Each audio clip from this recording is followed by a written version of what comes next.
It's Coastal Gardener on the Talk Station FM 107.1, and this is the first program of 2024. It looks like it's going to be an interesting year, and we have, of course, joining us, Shawn Banks of Carter County Cooperative Extension Agency joining us, and as we begin the program, Happy New Year to you, by the way. Happy New Year. Let's look back over the past year for a moment and just see, was there anything that happened in 2023 that sort of stands out? I don't know. Well, we had a bird flu epidemic there for a period of time. We did have bird flu for a while. And I mean, I don't recall anything else that was of significance that created a situation where we would like to avoid. I mean, closing the door on a lot of things. Well, there were some areas where farmers reported record yields in corn and soybeans, and there were some areas where farmers reported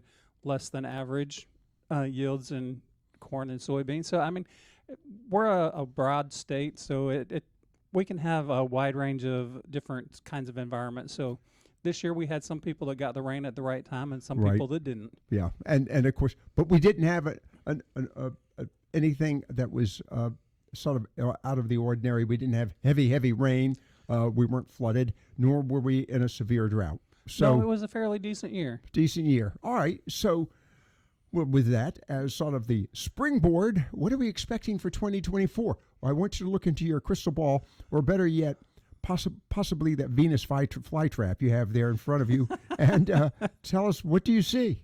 Well, I'm hoping this year to have a year where we get nice even rains. I'm hoping that this spring will be a cool one and warm up gradually instead of be suddenly cool hot for a while and then all of a sudden hot. Mm-hmm.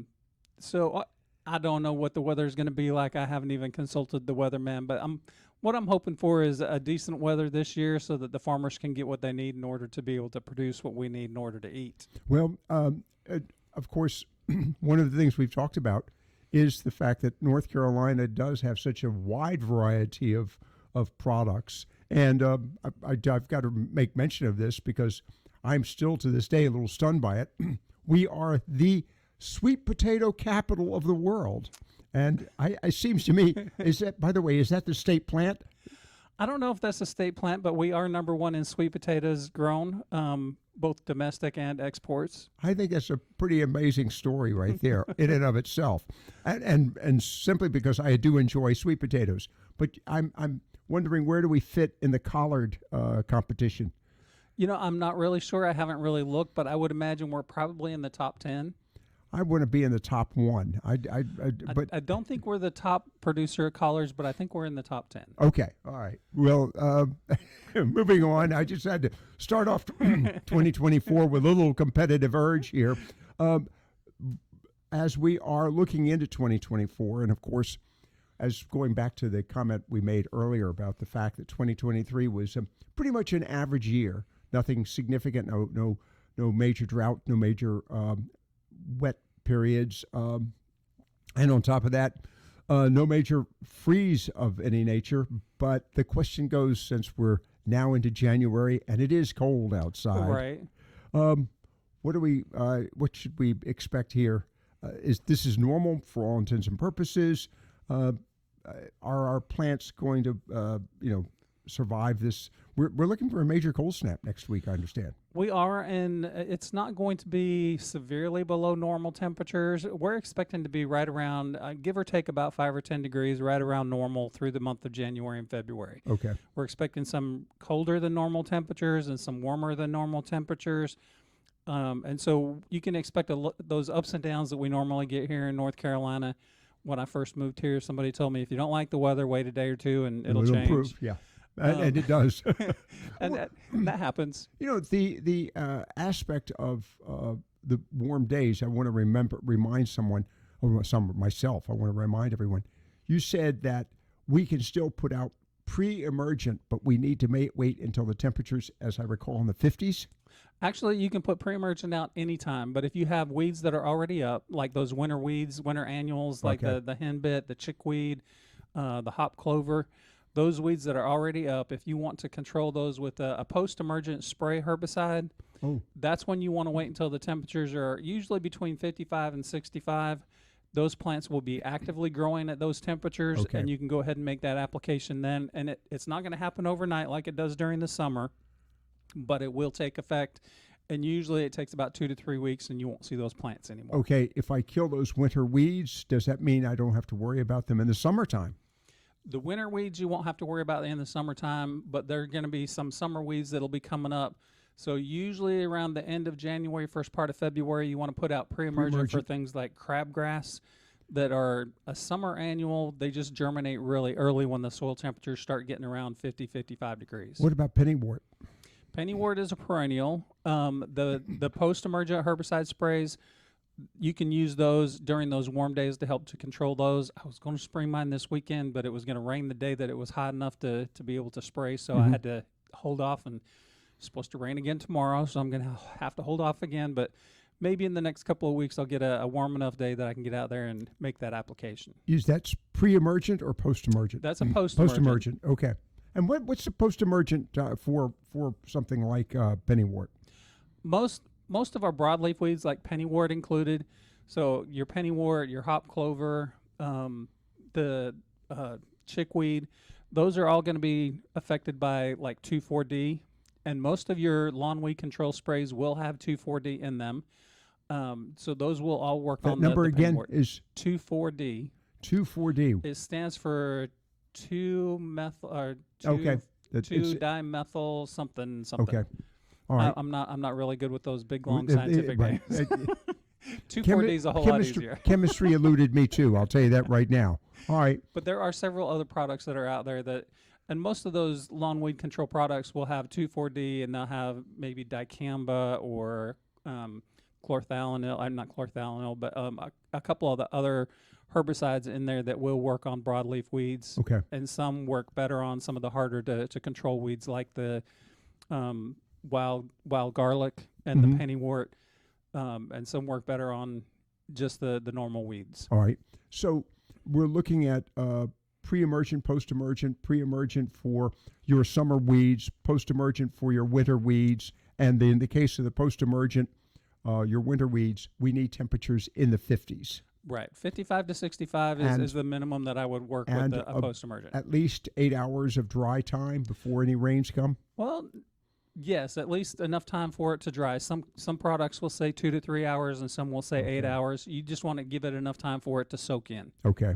We're talking. But yes, the pre-emergent, you can apply it. I had a question earlier this week. Surprise, surprise, it's January. So I had a pre-emergent question. When is the best time to apply? You can actually apply those pre-emergents now. And because of the temperatures, they're not going to break down. It's usually the warmer temperatures that help to break those down. But you don't need to apply them really until the soil temperatures get around 50 degrees. Okay. Let's talk about this related to pre-emergence. Should you broadcast pre-emergence, or should you concentrate them in a particular, in other words, if an area of the yard does not have what appears to be summer weeds, any significant level, they've all got summer weeds, I'm sure, but nothing significant, is it wise to broadcast that everywhere, or do you want to sort of keep it concentrated? What you want to do is you want to usually make sure that you get it in the areas where you know you have a problem. Okay. If there are areas where you have never had a problem or you haven't seen a problem, you don't necessarily need to put the pre-emergent in those areas, but definitely control it in those areas where the turf might be a little bit weaker, where those weeds can take advantage of that sunlight that's coming through and be able to grow up in there. You used a term there, it caught me. Turf is a little bit weaker. What do you mean by that? When turf is a little bit weaker, it means it's just not filled in. It doesn't have that strong, heavy canopy. But yeah. So in those areas where you normally have that weed, what happens, a lot of our turf grass doesn't grow when it's shaded, and so the weed comes up in those weak areas, and then it shades the grass, so it makes those holes a little bit bigger and a little bit bigger every year. So if you can keep those holes from getting bigger and bigger, kill those weeds before they come up, then that grass has a chance to cover that up and get a little bit stronger in those areas. Okay. All right. Another question I always like to ask, and I've asked it many times before, and it has to do with turf. Since we're talking of grass, if anybody's putting down any kind of turf now this time of year, wise or unwise? I have seen people putting down turf grass at this time of the year, and it's not actively growing, so it's not going to put down new roots. You do have to be very careful not to have any traffic on that Okay. if you put it down, because it's not going to put roots down until it starts greening up in the spring. Especially centipede that doesn't put roots down until it's actively growing, usually in the June time frame. Okay. So if you are putting the sod down, you can go ahead and put the sod down. There's even some winter sowing that's going on. Just keep in mind that those weeds or those seeds are going to take time to germinate, and they probably won't germinate until May or June. Even though you put them down in February or March or even January, they're not going to germinate until the soil temperature gets warm enough for them to be able to grow. Before we wrap it up, that'll lead me to the next question: winter rye. Now, there's some questions about going ahead and seeding your yard with winter rye. There are others who say don't do that because it extracts nutrients from the grass or from the ground in the process, which doesn't help your lawns when you get into the growing season, which is accurate. Well, the ryegrass does need fertilizer in order to grow. Okay. And so most of the time, if you've overseeded with winter rye, you're going to put some fertilizer down, usually in the around Thanksgiving time frame, and then again probably around Valentine's Day, to keep that ryegrass green and growing and looking really good, because nobody wants a light green ryegrass. It just doesn't look, it looks sick. And you don't want a sick grass. That's the whole reason why you put the ryegrass down in the first place. That's why I've asphalted my yard. It does use nitrogen, so it's going to use some of those nutrients. So you do need to fertilize it. The problem generally with ryegrass is not necessarily that it's using nutrients, because you want to fertilize anyway. It's more the fact that it may have an allelopathic effect. That's a really technical term for it can prevent some of the other grasses from growing. And so especially with centipede, it could have a really negative effect, because centipede puts new roots down every year. And so with annual ryegrass, with that allelopathic effect, it helps to prevent roots from being able to grow, and so it's going to prevent that centipede grass from being able to take root and get established in the springtime. Okay, well, centipedes grow by stolons, which are above ground runners. Runners, yeah. Yeah. Okay. All right. We're talking with Shawn Banks of Carter Cooperative Extension Agency here on Coastal Gardener, the first one of 2024. Stay tuned for more here on Coastal Gardener. It's Coastal Gardener on the Talk Station FM 107.1. And we're starting off the year with Shawn Banks, Carter Cooperative Extension Agency. And I got into a list of questions that I always start off with. I should give him an opportunity to share with us what he wants to talk about today. I'm curious. What's happening there at the Cooperative Extension Agency? Well, what I wanted to remind people of this first weekend of the new year is that if you have a Christmas tree, a fresh cut Christmas tree, not one of those fake ones, but a fresh cut one, you don't want to burn it in the fireplace. Why not? It creates a whole lot of creosote, which plugs up the chimney. It also tends to create a lot of flame, and it can very easily become a serious threat. Yeah, it can be a problem because that creosote builds up, and then you get chimney fires, Right. and that's the last thing you want. There are a lot of places that do take Christmas trees. If you're inside of a city limits, some of your municipalities will collect those. Right. I would recommend checking with them. I checked with 4 or 5. Some of them will take it just as is, and some of them won't take anything bigger than 4 foot. So you have to cut the top off of the tree and then put it out there in 2 pieces. So you do want to check with your municipality and make sure it's okay to just put the whole tree out there. I think 6 foot's not that big for most of these pieces of equipment, but some of them did say they only take 4 foot long. So you want to make sure that it's at the right length for your whoever's picking it up. And then the other thing you want to make sure is that you have gotten all of the pieces and parts off. Yeah. Everybody that I talked to said they won't take any trees that have tinsel, ornaments, lights, anything like that that's left on the tree. Right. They'll just let it sit there on the side.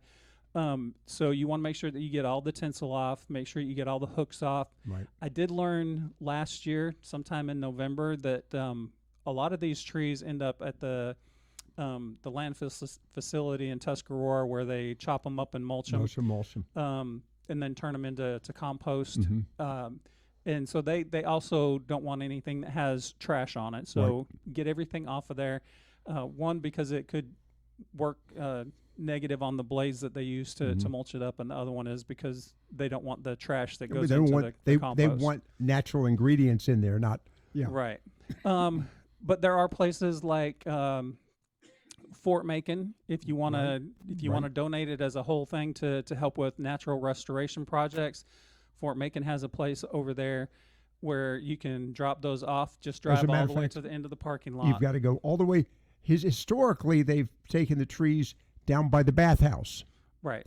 Now, I know firsthand experience, you have to go all the way to the fort, and it's at the very end of the parking lot there in the fort. Right. And, it's interesting. I've been doing this for more years than I can count.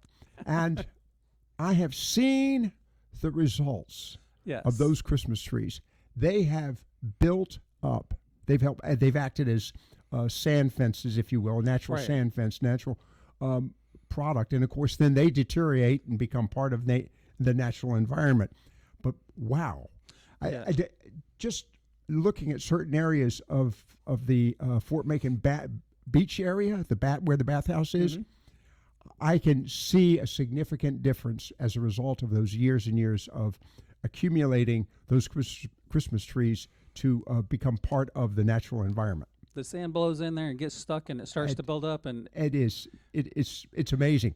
It's really cool. It is, and I applaud.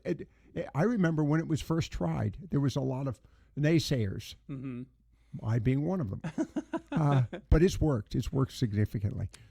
And the benefit there is if you're walking around Fort Macon in February, you can smell the pine, and it smells really nice. Yeah. So, all right. Well, the idea of Christmas trees, what else? Well, I also wanted to talk about New Year's resolutions.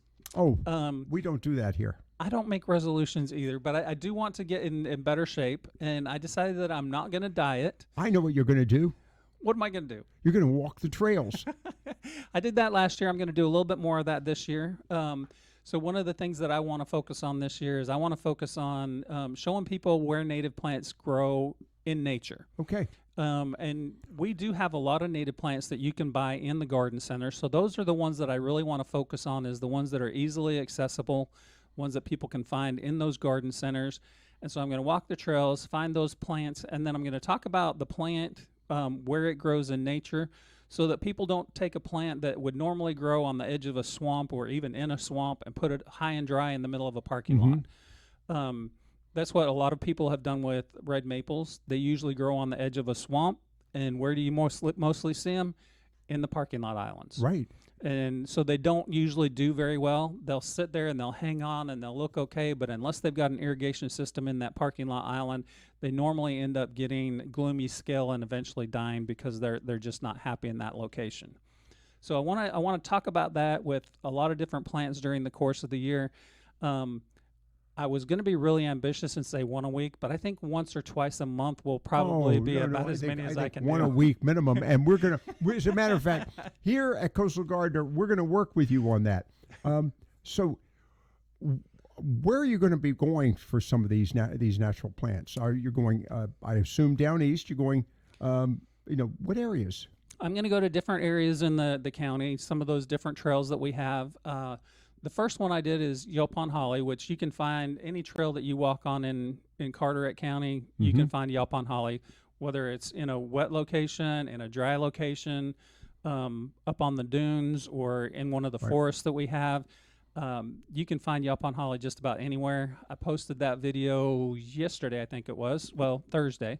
So it's on the web if you want to go to our if you want to go to my site. I haven't posted a link on our website yet, but we'll get that up there on Monday or Tuesday next week.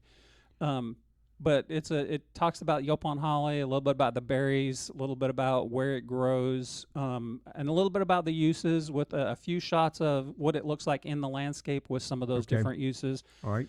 And so to help me lose a little bit of weight, get in a little bit better shape, I'm going to walk those trails, find some of these plants so I can show them in different situations. Outstanding.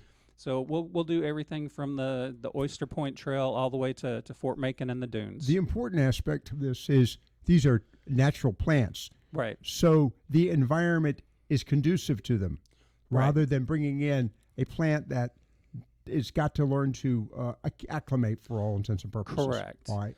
Now, there are some plants that are in the landscape that you can get that are just ornamental plants that aren't native around here, and they do really well in our area. Mm-hmm. But I want to focus more on the native plants. I'm not saying don't get other plants. I'm just saying these are the ones that do well, Right. but they only do well if you plant them in a similar situation to where they grow Gotcha. in nature. All right. Yopon holly is one of those that will grow just about anywhere in the county, so you shouldn't have a problem with that particular one.